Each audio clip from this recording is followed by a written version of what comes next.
Okay, just before turn 2 starts, at the end of turn 1, South Africa is going to attempt to use its spy ability. And the ability that it's going to attempt to use is to turn Turkey from a true neutral to a pro-allied neutral. So if they roll a 5 or a 6 on a 6-sided die, Turkey turns pro-allied. If they don't, then South Africa owes 2 IPCs to the bank. So 5 or a 6. That's a 5. So Turkey will become a pro-allied country. And we will have to re-roll for the spy now. Okay, we're rolling for the spy for round 2. So I'm not going to use the cup for these, I'll just hand roll them. But basically we have to roll for any country that still has a capital. So the Dutch and the French are not in this. So here's Germany's roll. 4, minor axis, a 2, Finland, a 4, Italy, a 2, Japan, a 2, Russia, a 2, United States, a 3, England, a 5, Anzac, a 2, and Canada, a 6. So the Canadians are the spies for this turn.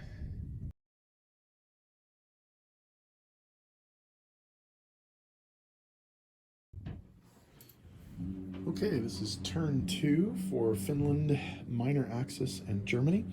Finland has 6 IPCs to spend. They're going to buy a tank. The minor axis have 8 IPCs to spend. They're going to buy an artillery and a mechanized infantry. And Germany has quite a bit to spend. So they're going to spend 24 on 8 men, 14 on 2 transports, 16 on a new carrier, and 12 on 2 tanks. They will be attacking in several locations. So let's have a look on the board and see where we're looking. Okay, first off, there will be a naval battle in Sea Zone 109. This submarine is going to sink the Canadian transport ship. And we will be coming into various areas of France. 1 artillery from Holland, Belgium, and then 2 tanks and 2 mechanized infantry are going to be going into Normandy, Bordeaux. And then 2 tanks, 2 mechanized infantry, and 1 artillery from France is going to be going into, or are going to be going into southern France. In addition, the minor axis powers are making an attack in Greece, and they're going to come in with all of the infantry from Bulgaria and a tank and a fighter from Romania. So we'll set up the dice on that, and then we'll get started rolling. Okay, this is an auto kill, but it's Sea Zone 109, and the Canadian transport, the HMCS Prince David, is going to be sunk by the German U-boat U-78.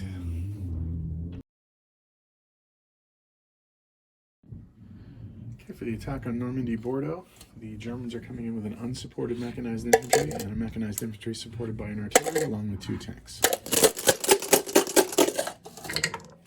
2 hits is all they needed. And the French do not inflict any casualties. Germany takes the territory with no casualties. Okay, we have the exact same attack profile in southern France, an unaccompanied mech, along with a supported mech and an artillery, and then 2 tanks. 2 hits. So again, battle's over. But this time the French inflict 1 casualty, so the Germans will lose an mechanized infantry.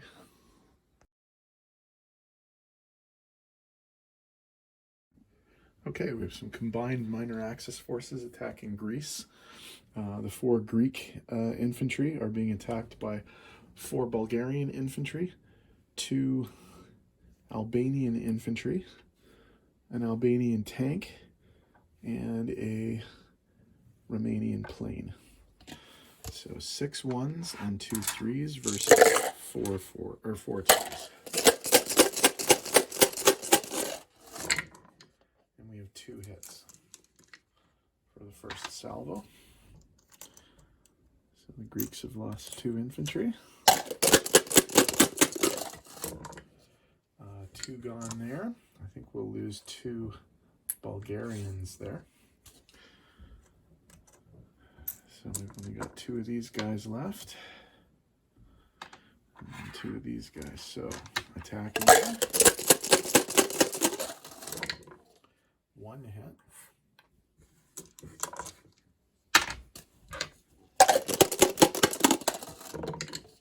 One hit. We will lose another Bulgarian.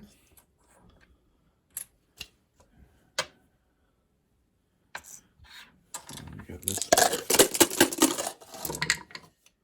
2 hits. They only needed 1, so the territory's taken. And we lose all the Bulgarians. So territory's taken at the cost of 4 Bulgarian infantry.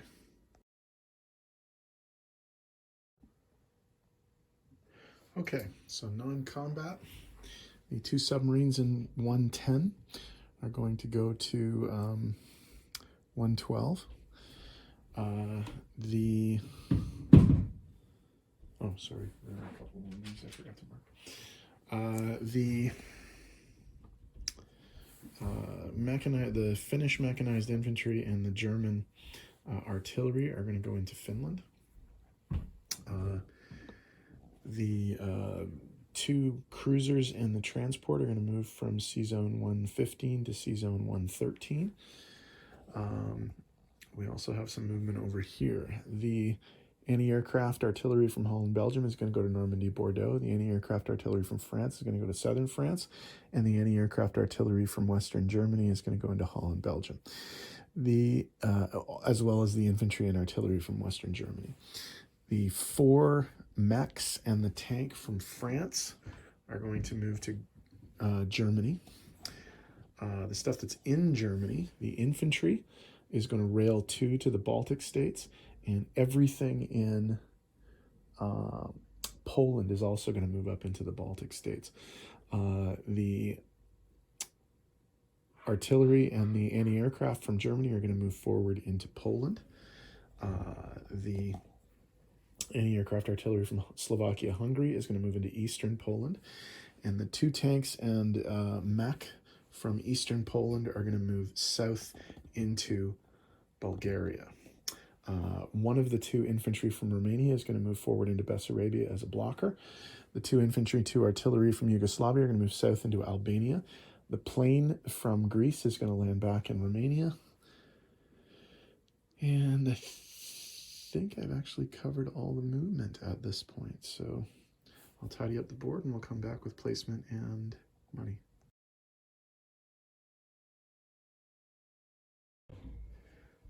Okay, I just made one little minor other change. I flew 2 planes into this sea zone to land on the carrier that's about to be built. So let's build all of the things. So the new carrier is going to be built in Sea Zone 112. So that's 1. And then we're going to go 2 transport ships in Sea Zone 112. That's 2, 3.